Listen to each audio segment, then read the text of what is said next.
E aí, galera, tudo bem? Então, conforme combinado, eu sou o professor Carlos Osardo, do Módulo da Pré-Vestibular para Disciplinas da Escola de Língua Portuguesa, e a gente vai falar sobre 6 repertórios sobre trabalho na redação do Enem, que é certamente o tema que mais caiu.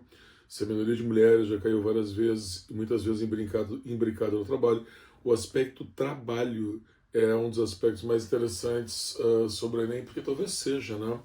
Uma das marcas, ou é realmente a maior marca da desigualdade social que o Brasil tem, causa da maioria, então, da totalidade dos nossos preconceitos e da desvalorização das classes sociais menos privilegiadas do Brasil. Então, nesse passeio, nós vamos sair lá da década de 30, chegando até 2020, com autores que dialogam bastante entre si, com 6 livros que abordam questões que são relativas ao trabalho, seja pela renda, seja pela falta de renda, seja pelo desemprego, seja pelo trabalho informal. Vamos fazer um passeio bem interessante. Eu acho que é super importante nós começarmos na década de 30, onde a gente vai ter com Getúlio as primeiras ideias, as primeiras concepções dos direitos dos trabalhadores, a CLT e por diante. Vocês estão ligados que nós estamos assim há pouquíssimo tempo da abolição da escravidão. A gente não tem essa noção, né? A proximidade do trabalho vil que a escravidão existia. A gente está uma ou duas gerações desses negros libertos. Certamente retardou essas conquistas dos trabalhadores, as tornaram tardias e incompletas. Essa é uma dupla de adjetivos que eu acho super importante quando vamos falar os trabalhadores que são protagonistas dessas obras. É inevitável começar com Graciliano, com Vilas Secas, sobretudo, que você está vendo aqui, e sobretudo porque ainda é uma realidade bastante presente no Brasil, não exatamente a questão da migração, mas da flexibilidade do trabalhador rural ao ponto D, que é onde nós sabemos há uma enorme demanda de trabalho análogo à escravidão. Okay? A região geográfica não é exatamente aquela que nós temos hoje, o estado campeão de trabalho análogo à escravidão, que é o Pará, mas a mentalidade é a mesma do que acontece então. É o trabalhador completamente despossuído de ferramentas intelectuais, de habilidades, de técnicas de condição de trabalho, que precisa se submeter ao trabalho braçal mais vil possível. E na ausência dele, ele ainda migra. E há uma outra situação, claro que há outras situações que a gente pode falar, tem a cadeia da baleia, tem a questão da humanidade, da desumanidade que eles passam, mas eu quero focar nesse aspecto do trabalho. Além da ausência, da carência de trabalho e da demanda, o cara quer trabalhar, o Fabiano quer trabalhar, há um distanciamento total do Estado em relação às suas questões. Isso eu vou comentar em várias dessas obras aqui. O Estado ele sempre é um carrasco. Vocês lembram que o único encontro praticamente do Fabiano, protagonista do Vidas Secas, com as autoridades, com o Estado, é na presença da repressão da polícia no Soldado Amarelo, que o ameaça. Isso é bem interessante, não é sutil na realidade, mas é uma realidade que tá ruim para ti, mas fica na tua. O Estado não vai te ajudar, mesmo na condição da precariedade da fome. Um segundo livro que você está vendo aqui, que é Capitães de Areia, alguém diria, pô, mas qual é a relação de Capitães de Areia com o trabalho? É o fato de que Capitães de Areia tem um comprometimento do futuro dessas crianças de rua. Crianças de rua que, naturalmente, ao não estudarem, de alguma forma, elas vão amadurecer, elas vão virar adultos, que em alguma parte talvez caiam para a criminalidade e numa boa parte vão para o trabalho. E esse trabalho hoje em dia, pensemos hoje em dia, ele vai ser como? Ele vai ser um trabalho formal, ele vai ser um trabalho vil, ele vai ser um trabalho desqualificado, mal remunerado, que ainda gera esse círculo vicioso do desemprego, da uma qualidade de vida, da desvalorização e do preconceito. Veja que interessante que o mesmo Estado que permite que essas crianças estejam nessa condição em Capitães de Areia, Jorge Amado, 1937, correto? É o mesmo Estado que depois vai ter que reprimi-las, que vai pagar o salário péssimo a elas, ou sequer vai pagar o salário do trabalho informal, que também não contribui com os impostos. Então é um conjunto de círculo vicioso em que tu não investe a criança trabalha mal, ela tem uma péssima qualidade de vida, ela prejudica a si, a sociedade e ao próprio estamento governamental. Vocês estão ligados que recentemente Jorge Amado foi, esse livro Capitães de Areia, foi vítima de uma perseguição por uma pessoa da política de Santa Catarina que dizia que era um novo autor comunista que estava se infiltrando. Perseguir um livro que denuncia a condição precária da criança não pode estar correto, né? Eu chamado então atualíssimo. Outro livro interessante também, que é Os Ratos, se não me engano, de 1935. Agora estamos no Rio Grande do Sul, de Anélio Machado, Porto Alegre, mas é uma cidade brasileira, já é uma cidade brasileira urbanizada como qualquer outra. E a gente tem uma relação curiosa e novamente super atual do indivíduo que ele não tem grana pro leite dos filhos e sai atrás dessa grana, se endivida, consegue a grana, depois ele tem pesadelos de ratos devorando ar. A peculiaridade do Nazianzen, o protagonista, é que a situação da carência de grana ela continua no Brasil naturalmente, e o endividamento tem uma outra forma hoje interessante, que está no centro das críticas do capitalismo que o John L. fazia em 35, que mudou muito desses 90 anos.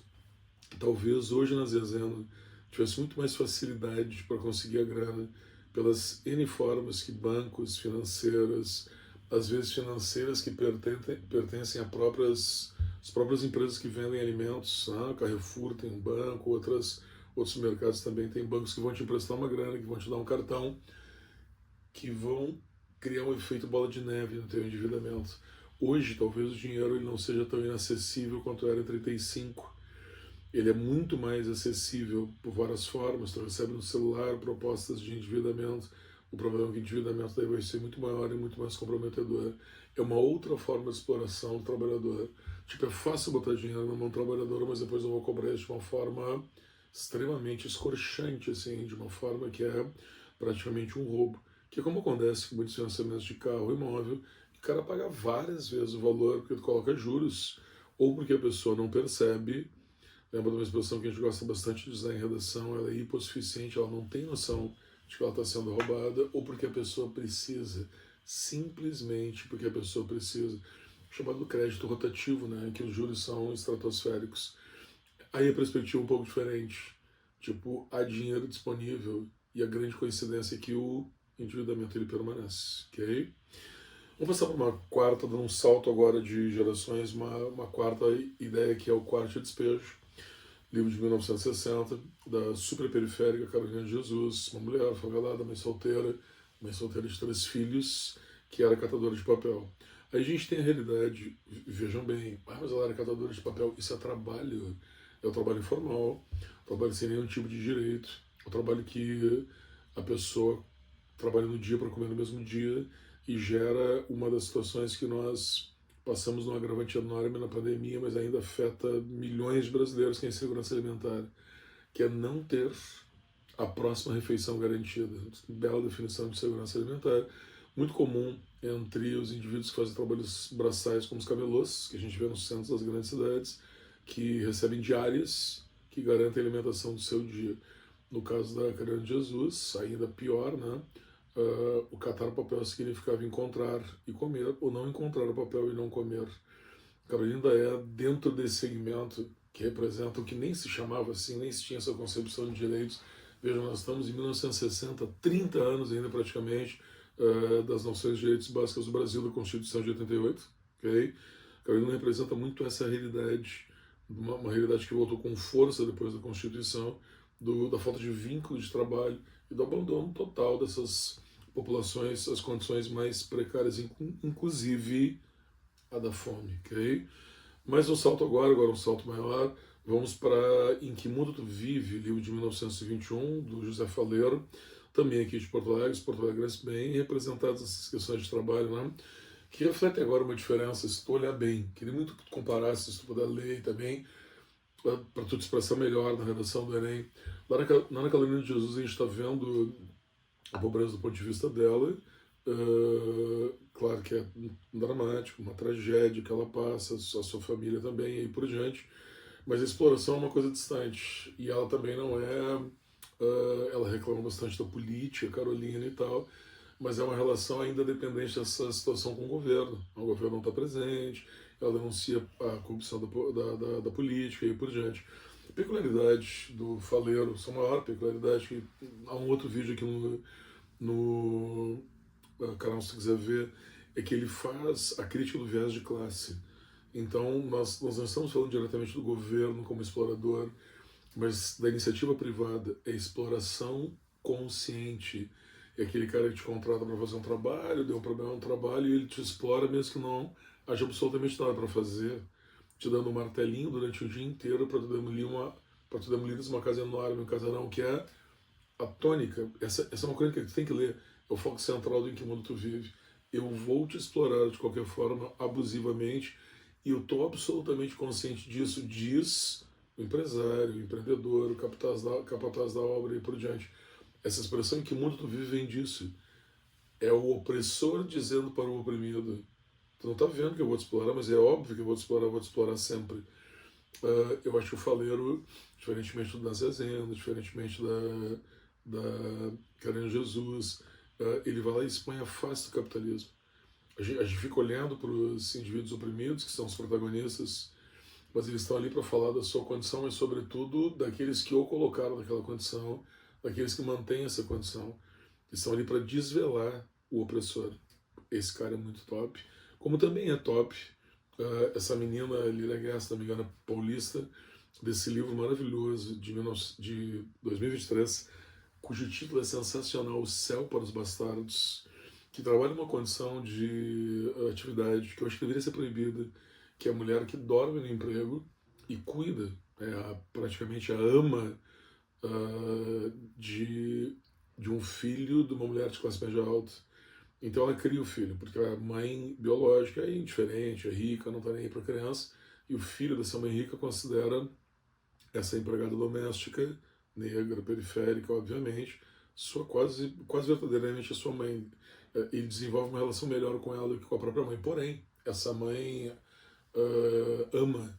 Ela também tem um filho que fica na periferia durante os 5 dias da semana, nos quais ela dorme na casa da mulher rica. Eu acho que isso deveria ser proibido. Não tem a menor condição de uma mãe se separar do filho durante 5 dias e a criação dessa criança dar certo. A criança é criada pela avó. No final das contas, tudo dá errado com o filho natural da mãe negra, cuidadora da ama, da periférica, tudo dá errado com esse filho. E ela desempenha uma relação muito melhor com o filho que vai ajudá-la, vai não mantê-la, mas não posso dar spoiler aqui, né, mas vai ser sócio dela na vida e por diante. É muito estranha essa relação de exploração do trabalho que não deveria ser permitido. Se tu quer que a tua empregada durma no trabalho, então traz a família da empregada junto, inclusive a mãe solteira, como é comum, e só tem um filho. Agora, saber que tu está empregando uma pessoa e que essa pessoa se separa 5 dias do seu filho deveria doer na consciência de quem faz isso. A Lívia também tem um outro livro chamado Perifobia. Não está tão relacionado com o trabalho assim, está bastante, né? Mas é uma visada das pessoas da periferia como faleiro contra os seus opressores. Espero que eu tenha ajudado a redação da Enem de vocês. Qualquer dúvida, me chama. Aí valeu, até a próxima.